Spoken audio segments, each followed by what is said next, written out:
ও আমার দিন দরদিরা, ও আমার আল্লাহ ওয়ালা গণেরা, ও সোনার চাঁদেরা, সোনার মানিকেরা, বাবারা, আল্লাহ পাক রব্বুল আলামিন তার পাক কালামুল্লাহ শরীফ কুরআন শরীফের মধ্যে আমার আল্লাহ পাক ইরশাদ করতে লাগলেন, বিসমিল্লাহির রহমানির রহিম, ওয়া আরসালনাকা ইল্লা রাহমাতাল লিল আলামিন। আমি আল্লাহ পাক তামাম আলামের জন্য, তামাম সৃষ্টি জগতের জন্য আপনাকে আমি আল্লাহ রহমত স্বরূপ, দয়া স্বরূপ করে আমি আল্লাহ তাআলা আপনাকে পাঠিয়েছি তামাম আলামের জন্য। আল্লাহ পাক আমাদেরকে কবুল করে নেন, বলুন আমিন। আল্লাহ পাকের কবুল করা। এবারে রোজাতে মক্কা শরীফে, এর আগের বারে রমজান মাসে মক্কা শরীফে যাওয়া হলো, আল্লাহর কাবায়। এবারে কোচিরা গেল, বড় কোচি, ছোট কোচি, উজায়ের সিদ্দিকী, খোবায়েব সিদ্দিকী আর একটা ভাইপো বলে, আব্বাজান আপনিও যান, চলো কোচি যাই।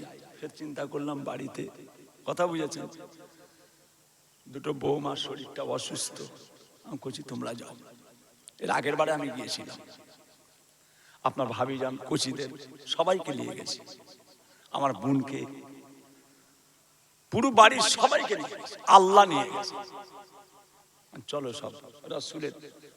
এখন আবার আল্লাহ পাক একটা দিয়েছে, বড় ছোট কোচির একটা আছে, বড় বৌমাকে আল্লাহ দেন, আল্লাহ কবুল করে নেন। কোচি চলো হুজুরের দরবারে একটু হাজির হয়। তা প্লেনে যে খাবার দিয়েছে, প্লেনে খাবার এবার বুঝে খেতে হয়। কোচি ছেলেটা, ছোট ছেলেটা একটু খেয়ে ফেলেছে। প্লেনের খাবার অনেক রকম থাকে, একটা কি তরকা মতো করেছে ডাল দিয়ে, কথা বুঝেছেন, আর একটু খেতে মজা মতো লেগেছে, খেতে একটু টেস্ট করা লেগেছে। নিজেরটাও তো খেয়েছে, আমি খেতে চাইনি, আবার আমারটাও খেলো। আব্বা যেন আপনারটাও খাবো, আল্লাহ খেয়ে না, খেয়েছে। খালি খাবার পরে মিনিট 15 পর বলছে, আব্বা যেন আমার জান কেমন করছে। পেলে নিতে, আব্বা আমার জান কেমন, কি হচ্ছে, মানে কেমন হচ্ছে আমার কষ্ট। প্লেনে 2-3 বার পায়খানা করলো, প্লেনে শরীর খুব খারাপ হচ্ছে, বুঝতে পারছি, উসকুস করছে। মক্কা শরীফে পৌঁছালেন বহুত কষ্ট করে। ওকে নিয়ে, ওর শরীর খারাপ মানে আমাদের পুরো দলটারই শরীর খারাপ হয়ে গেছে, কারণ ওকে নিয়ে টেনশনে আছে। আপনারা হয়তো 40 জন একটা জায়গায় গেছে, তার মধ্যে যদি একজনের শরীরটা অসুস্থ হয়ে যায়, 40 জনই তো ব্যস্ত পড়ে গেলেন, সবাই চাপে পড়ে গেলেন। ওকে নিয়ে আমরাও চাপে পড়ে গেছি। আমরা যে তওয়াফ করে, যাই করে তওয়াফ করে, ও তওয়াফ করতে পারলো না, ওইভাবেই রয়েছে, কামড়ায় রেখে দিয়ে আমি এসে দেখছি ওখানে বিদেশ, আর এখান থেকে যে সব ওষুধ নিয়ে গেছি, ওই নিয়ে যাই অনেক ওষুধ, কিন্তু ওখানে কোনো ওষুধ কাজ করে না, পুরো আবহাওয়া আলাদা। অনেক ওষুধ নিয়ে গেছিলাম আমি, 5000 টাকার ওষুধ নিয়ে গেছি, একটা ওষুধ ওখানে কাজ করে, কথা বুঝেছেন। আবার ওই ওষুধ আবার ঘুরে এসে আবার সেই ডাক্তারখানায় দিলাম, 5000 টাকার ওষুধটা 1500 টাকা দিলাম। মানে হিসাব হুজুর একটা দে বাবা, যা দিবি দে, বাকি তুই নিয়ে নে যা। মানে দুমুখো ছড়ি, দিবার সময় তো আমার কাছ থেকে লাভ করেছে, আবার এনে দিলাম, ওটাও লাভ করে নিলে। যাক, আমি করছি, তোমার তো এই হেরামের কাপড় খুলতে পারছো নি কেন? যতক্ষণ না কাবা শরীফ তওয়াফ করছে, সাফা মারওয়া সাই করছে, মাকামে ইব্রাহিমে নামাজ পড়ছে, আবে জামজামের পানি খাচ্ছে, ততক্ষণ পর্যন্ত তো হেরামের কাপড় খুলতে পারবে না, ন্যাড়া হয়ে তারপরে। কিন্তু শরীর খুব খারাপ। 2 দিন হয়ে গেছে ওই কাপড়েই পড়ে আছে কচিটা। রাতের বেলা কি হবে, ও আমার পাশে শুয়ে আছে, হঠাৎ দেখে আমি জেগে আছি, ওকে আমি খুব চিন্তার মধ্যে আছি, জেগে আছি, দেখি উঠে ও বাথরুমে চলে গেল। তখন ও বাথরুমে চলে গেছে, প্রায় 60-70 বার পায়খানা গেছে, কথা বলেছে, বাথরুমে চলে গেল। যখন চলে গেছে আমি উঠে চিন্তা করি ছেলেটা বাথরুমে গেল, ও বিছানাটাই দেখি বিছানাতে খুন লেগে আছে, রক্ত লেগে আছে, অনেকটা জায়গায় রক্ত। সর্বনাশ, শরীর তো খুব গরম হয়ে গেছে। এহরামের কাপড়টা আল্লাহ যাই হোক করে আল্লাহ ওকে খালি এহরামের কাপড়টা খুলতে পারলে জানটা একটু হালকা হয়ে যায়, কেন একই কাপড় পরে আছে 3-4 দিন। তারপরে দেখি ওর এহরামের কাপড় একটু নোংরা লেগে গেছে, একটু নোংরা লেগে গেছে। বেরোতে আমি নিজে হাতে করে ধুয়ে দিলাম, পরিষ্কার করে দিলাম। শরীর খুব খারাপ, চোখ লাল হয়ে গেছে। আমি কচি তুমি গাড়ি করে তওয়াফ করে নাও, সে মুরব্বীরা যে সব গাড়িতে চাপে। আমি কচি তুমি পাকিস্তানের একটা লোক ছিল, তাকে ডেকে নিয়ে এলাম আমার বিল্ডিং এর সামনে এসে গেল এই গাড়ি, পাকিস্তানের একটা লোক তুলে দিলাম, সে হাঁ করে নিয়ে চলে গেল। ওই 200 রিয়াল তওয়াফ করিয়ে দেবে আর সাফা মারওয়া সাই করাবে, আবার নিয়ে চলে আসবে। 200 রিয়াল, 200 না 250। ঠিক আছে বাবা, তুমি যা লাও নেবে। করিয়ে নিয়েছে, ঘরে কাপড়টা খুলে আর পরিষ্কার হয়ে ন্যাড়া করে কচি এবার তুমি আরাম নাও একটু। তো ওই যে কাপড়ে একটু নোংরা লেগে গেছিল, আতর লাগানো নিষেধ, নোংরা তো অনেক দূরের কথা। কাবা শরীফ তওয়াফ করতে করতে কাবা শরীফ হাত দেওয়া যায় না, কেন? ইহরাম অবস্থায় খুশবু চলবে না। আপনি হাজরে আসওয়াদে চুমা দেবেন নফল তওয়াফে দিতে পারেন, কিন্তু উমরা করার সময় আপনাকে খুশবু, কেন এটা পাথরের মধ্যে খুশবু রয়েছে, অমনি গায়ে লেগে যাবে, নিষেধ আছে। তা আতর যখন নিষেধ আর নোংরা তো নিষেধ হবেই, তবু আমি পরিষ্কার করে দিয়েছি। এবার মনটা খুব খারাপ হয়ে গেল, আল্লাহ হলো। এবার আমি কাবা শরীফ তওয়াফ করতে যে আল্লাহ পাকের কাছে খুব কাঁদছি, আল্লাহ আমার বাচ্চাটা এলো, এত ওর শরীর খারাপ, কোনো ডাক্তার কাজ করছে না, ওষুধ, খুব কাঁদাকাটা করছি। আল্লাহ সাক্ষী আছে, আমি এক চুল আপনাকে মিথ্যা বলিনি, এক সুতো মিথ্যা বলছি না।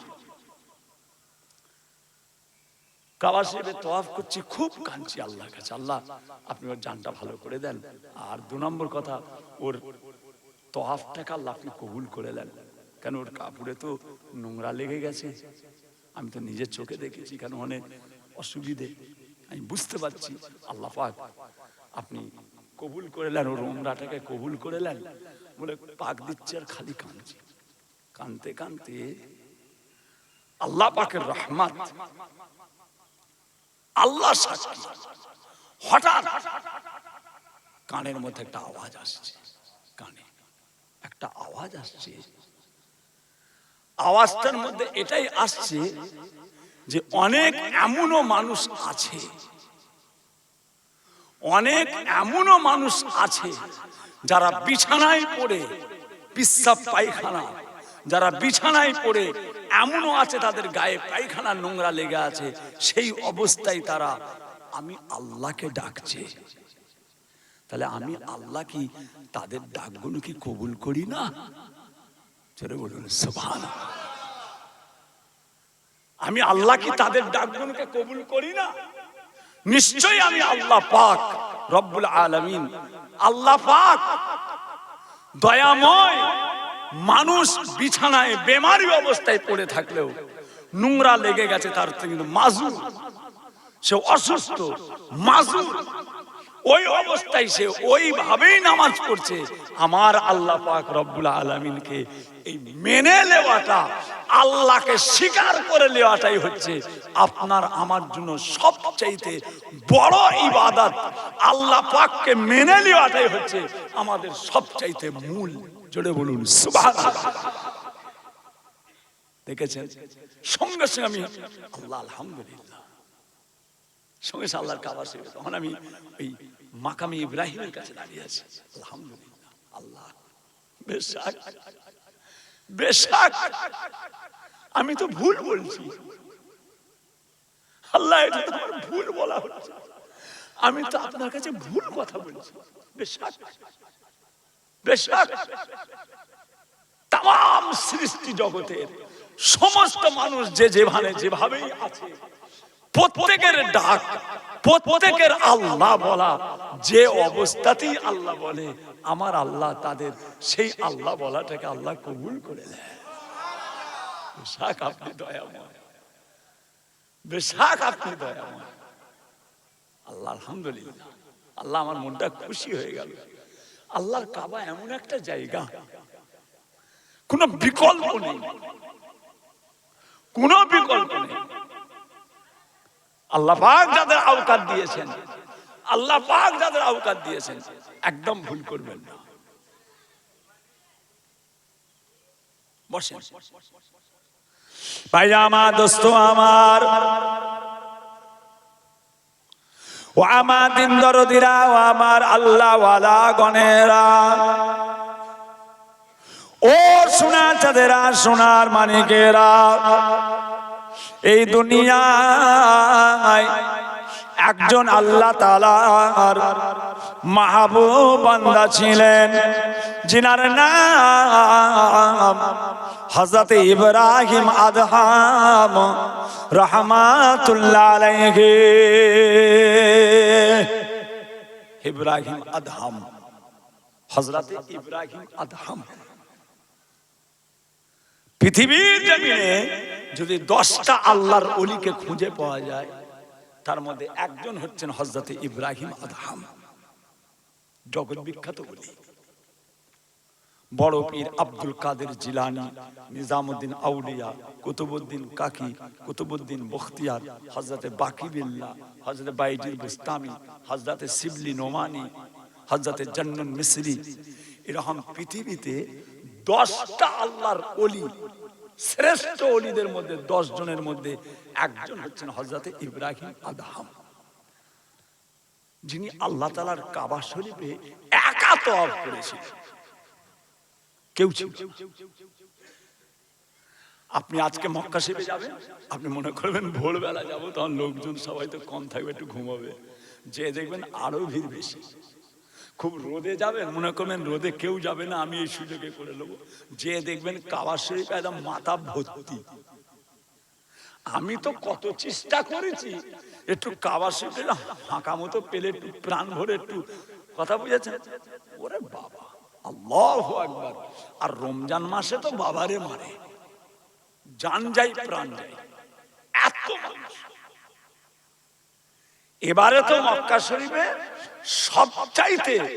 সবচেয়ে বেশি ভিড় হয়েছে এই বছর রমজান মাসে। 7 কিলোমিটার খালি নামাজ হয়েছে কাবা শরীফে, খালি নামাজ হয়েছে 7 কিলোমিটার। 7 কিলোমিটার। এখান থেকে নারী করতে হবে কোচি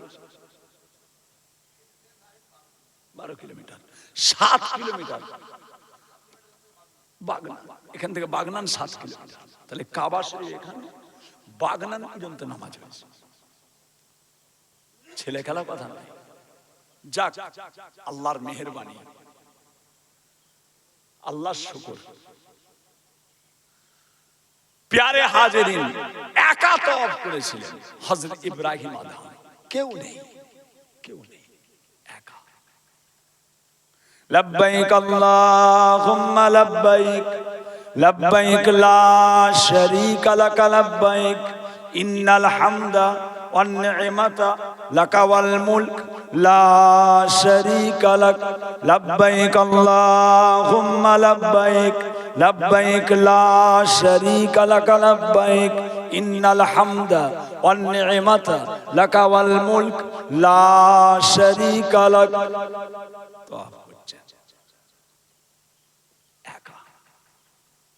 হঠাৎ কানের মধ্যে একটা আওয়াজ এলো, বেরিয়ে যাও। আমার মাথার থেকে দূর হয়ে যাও, আমার মাথার থেকে দূর হয়ে যাও। কে? হযরত ইব্রাহিম আদহাম। জগৎ বিখ্যাত একজন ওলি। কথা বুঝেছেন? বেরিয়ে যাও। হুজুর পিছন দিকে তাকালেন, পিছন দিকে তাকিয়ে দেখছেন একটা লোক হুজুরের পিছনে পিছনে সেও তওয়াফ করছে। ছিলেন একা, আর একজন ঢুকে হুজুরের পিছনে পিছনে তওয়াফ করছেন, দুজন হয়ে গেল। হুজুর চিন্তা করছেন এই কথাটা, আওয়াজটা কোথা থেকে এলো? আমি তো এতক্ষণ তওয়াফ করছিলাম, এই আওয়াজটা তো পাইনি। পিছন দিকে তাকাতে এই লোকটা আসতেই তো আওয়াজটা এসেছে, এই লোকটা আসতেই তো আওয়াজটা হয়েছে। হযরত ইব্রাহিম আদহাম এই মানুষটাকে বললেন, ভাই একটা কথা বলবো। বলে বলুন। আপনি কোনো আত্মীয়র বাড়ি গেছেন, সেই আত্মীয় যদি আপনাকে বাড়িতে যেতে মানা করে, আপনি সে বাড়িতে যাবেন? বলেন না, আমি যাব না। এতক্ষণ আমি একা তওয়াফ করছি, কোনো আওয়াজ পাইনি, আপনি আসতেই আওয়াজটা পেলাম। অতএব আল্লাহ পাক আপনাকে এখান থেকে চলে যেতে বলছেন, আপনি এখান থেকে চলে যান, আপনি এখান থেকে চলে যান।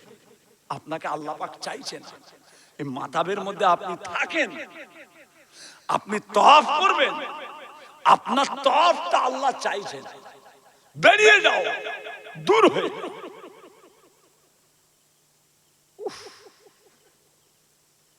লব্বাইক আল্লাহুম্মা লব্বাইক, লব্বাইক লা শারীকা লাক লব্বাইক, ইন্নাল হামদা ওয়ান নি'মাতা লাকা ওয়াল মুলক লা শারীকা লাক। হুজুর তওয়াফ করছেন, ইনি দাঁড়িয়ে দাঁড়িয়ে হাউ হাউ করে কাঁদছেন। এই ইব্রাহিম আদহাম, এ জগৎ বিখ্যাত ওলি হযরত ইব্রাহিম আদহাম, আমাকে আল্লাহ পাক বেরিয়ে চলে যেতে বলেছেন। আল্লাহ আমাকে বলেছেন দূর হয়ে চলে যাও, বেরিয়ে যাও। আমি চলে যাব, আমি থাকবো না, আমি এ মাতাবে থাকবো না। ভাইরা আমার, দোস্ত আমার, ও সোনার চাঁদেরা, সোনার মানিকেরা, ওই মানুষটা চোখ ভরা পানি নিয়ে হযরত ইব্রাহিম আদহামকে বলেছিলেন, আল্লাহর ওলি হযরত ইব্রাহিম আদহাম, আমার আল্লাহ পাককে বলুন আমি মাতাব থেকে বেরিয়ে চলে যাব, আর জীবনে কোনোদিন এই মাতাবে আমি আর আসবো না, এই মাতাবের ভিতরে আর কোনোদিন কাবার ভিতরে আসবো না, সারা জীবনের মতো আমি মাতাব ছেড়ে চলে যাব। আমার আল্লাহ পাককে একটা কথা বলুন, আমি এখান থেকে ছেড়ে কোন জায়গাটায় যাব, ওই জায়গাটা যেন আমার আল্লাহ আমাকে দেখিয়ে দেন, আমি চলে যাব। আমি আর জীবনে কাবায় আসবো না, আমি মাথাবে কোনোদিন আসবো না। আল্লাহকে বলেন আমি কোন জায়গাটায় যাব, আমি বেরিয়ে যাব। কোন জায়গায় যাব, ওই জায়গাটা যেন আল্লাহ দেখিয়ে দেয়। কেন? আল্লাহ কেন দেখিয়ে দেবে? তুমি চলে যাও না, আমি যাব না। আল্লাহ যেন দেখিয়ে দেয় ওই জায়গায় চলে যাও, আমি চলে যাব। আল্লাহকে দেখিয়ে দিতে হবে। কেন আল্লাহ দেখিয়ে দেবে না? কেন আমি জানি তাম পৃথিবীতে আমি যে জায়গাতেই যাই না কেন, সেই জায়গাটাই হলো আমার আল্লাহর জায়গা। আমি কোথায় যাব? বেরিয়ে যাও, দূর হয়ে যাও, নিশ্চয়ই দূর হয়ে যাব আমি, কিন্তু যাব কোথায়? আমি তো যেখানেই যাব, যে তাম সৃষ্টি জগৎ তামাম পৃথিবী যেখানেই আপনি যাবেন সেই রাজত্বটা কার? আসমান জমিন, পাহাড় পর্বত, নদ নদী, সাগর মহাসাগর, সমস্ত পৃথিবীর মালিকটা কে? আল্লাহ। আমি কোথায় যাব? আমায় দেখিয়ে দেন। হযরত ইব্রাহিম আদম আল্লাহ পাকের কাছে ওই সময় জানিয়েছিলেন, আল্লাহ আপনার এই বান্দাটা কোন জায়গাতে যাবে, আল্লাহ ওই জায়গাটা আপনাকে দেখিয়ে দিতে হবে। কেননা ও বলে তামাম পৃথিবীতে যেখানেই যাব সেই জায়গাটা হলো আল্লাহর। আমি যাব কোথায়? আমার আল্লাহ পাক বলেছিলেন, ও ইব্রাহিম আদম ওই মানুষটাকে আর কাবা শরীফ ছেড়ে যেতে বলো না, ওকে আর কাবা শরীফ ছেড়ে চলে যেতে বলো না, বলো না, বলো না, ওকে কাবার মধ্যে রেখে দাও। কেননা আমার বান্দা জানে তামাম সৃষ্টি জগতে যা কিছু আছে সব কিছুর মালিক হলো আল্লাহ, তামাম পৃথিবীর সব কিছুর মালিক হলো আল্লাহ। আমি আল্লাহকে সব কিছুর মালিক জেনে নেওয়ার জন্য আমি আল্লাহ ওর জীবনের সমস্ত গুনাহগুলোকে আমি আল্লাহ তাআলা মাফ করে দিলাম। আর যেতে বলো না, ওকে যেতে বলো না। ও জানে কাবা শরীফের এরিয়াটা খালি আল্লাহর নয়, তামাম সৃষ্টি জগৎটা আল্লাহ। আমি কাবা থেকে বেরিয়ে যেখানে যাব সেটাও তো আল্লাহর। আহ বান্দা, তুমি জানো তামাম সৃষ্টি জগৎ আমার। যাও, আমি আল্লাহ মাফ করে দিলাম। আল্লাহ পাকের দয়া। ওমা আরসালনাকা ইল্লা রাহমাতাল লিল আলামিন। ও সোনা চাঁদেরা, সোনার মানিকেরা, আল্লাহ পাক আপনার আমার নবী পাককে তামাম আলামের জন্য, তামাম সৃষ্টি জগতের জন্য রহমত স্বরূপ, দয়া স্বরূপ করে পাঠিয়েছে আমার নবী পাক সাল্লাল্লাহু আলাইহি ওয়াসাল্লাম, দয়ার নবীকে। জি হ্যাঁ, মক্কা শরীফ, মদিনা শরীফ আজ পর্যন্ত আল্লাহ পাকের শুকর, এর কোনো বিকল্প না, কোনো বিকল্প। কথা বুঝেছেন না? আল্লাহ আমাদের ইমানে নূর দেন, বলুন আমিন।